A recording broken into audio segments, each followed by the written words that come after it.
एक गांव में एक मूर्तिकार रहा करता था। वह बहुत अच्छी मूर्ति बनाता था और इस काम से वो अच्छे खासे पैसे कमा लेता था। उसे एक बेटा हुआ। उस बच्चे ने बचपन से ही मूर्ति बनानी शुरू कर दी। बेटा भी बहुत अच्छी मूर्ति बनाया करता था और बाप अपने बेटे की कामयाबी पर खुश होता था। लेकिन हर बार बेटे की मूर्तियों में कोई ना कोई कमी निकाल दिया करता था।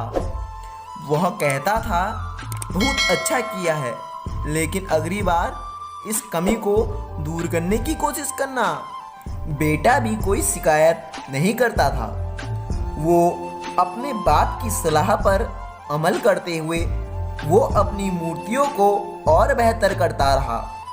इस लगातार सुधार की वजह से बेटे की मूर्ति बाप से भी अच्छी बनने लगी और ऐसा टाइम भी आ गया कि लोग बेटे की मूर्तियों को बहुत अच्छे पैसे देकर खरीदने लगे, जबकि बाप की मूर्तियां उसकी पहली वाली कीमत पर ही बिकती रही। बाप अब भी बेटे की मूर्तियों में कमियां निकाल दिया करता था, लेकिन बेटे को अब ये अच्छा नहीं लगता था और वो बिना मन के इन कमियों को स्वीकार करता था। लेकिन फिर भी वो अपनी मूर्तियों में सुधार कर ही लेता था। एक टाइम ऐसा भी आ गया कि बेटे के सब्र ने जवाब दे ही दिया। बाप जब कमियां निकाल रहा था तो बेटा बोला, आप तो ऐसे कहते हैं जैसे आप बहुत बड़े मूर्तिकार हैं। अगर आपको इतनी ही समझ होती तो आपकी मूर्तियां कम कीमत में नहीं बिकती। मुझे नहीं लगता कि मुझे आपकी सलाह लेने की ज़रूरत है। मेरी मूर्तियां अच्छी हैं। बाप ने बेटे की ये बात सुनी तो उसने बेटे को सलाह देना और उसकी कमियां निकालना बंद कर दिया। कुछ महीने तो वह खुश रहा। फिर उसने नोटिस किया कि लोग अब उसकी मूर्तियों की उतनी तारीफ नहीं करते जितनी पहले किया करते थे और उसकी मूर्तियों के दाम बढ़ना भी बंद हो गए। शुरू में तो वो बेटे को कुछ समझ नहीं आया, लेकिन फिर वो अपने बाप के पास गया और उसे इस समस्या के बारे में बताया। बाप ने बेटे को बहुत शांति से सुना, जैसे उसे पता हो कि एक दिन ऐसा भी आएगा। बेटे ने नोटिस किया और फिर बोला, क्या आप जानते थे कि ऐसा होने वाला है? बाप ने कहा, हाँ, क्योंकि आज से कई साल पहले मैं भी इस हालत से टकराया था।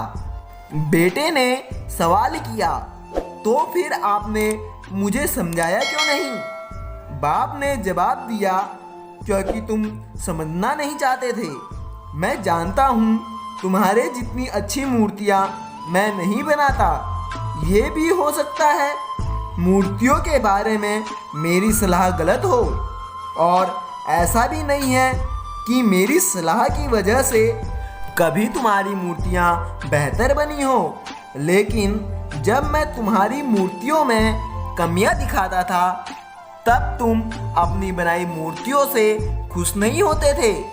तुम खुद को बेहतर करने की कोशिश करते थे और वही बेहतर होने की कोशिश तुम्हारी कामयाबी का कारण था। लेकिन जिस दिन तुम अपने काम से खुश हो गए और तुमने ये भी मान लिया कि इसमें अब और बेहतर होने की गुंजाइश ही नहीं है, तुम्हारे क्रोध में रुक गई और लोग हमेशा तुमसे बेहतर की उम्मीद करते हैं। और यही कारण है कि अब तुम्हारी मूर्तियों के लिए अब तुम्हारी तारीफ़ें नहीं होती, ना ही उनके लिए अब तुम्हें ज़्यादा पैसे मिलते हैं। बेटा थोड़ी देर चुप रहा, फिर उसने सवाल किया कि अब मुझे क्या करना चाहिए? बाप ने एक लाइन में जवाब दिया, अपनी मूर्तियों से असंतुष्ट होना सीख लो। मान लो कि तुम्हारे अंदर बेहतर होने की गुंजाइश बाकी है, ऐसी एक बात तुम्हें हमेशा बेहतर होने के लिए उकसाती रहेगी, तुम्हें हमेशा बेहतर बनाती रहेगी। धन्यवाद। लाइक करें, शेयर करें, कमेंट करें ताकि शब्दों के सहारे हमें हौसला मिले। यदि आपने अभी तक हमारे चैनल को सब्सक्राइब नहीं किया तो प्लीज़ कर लें।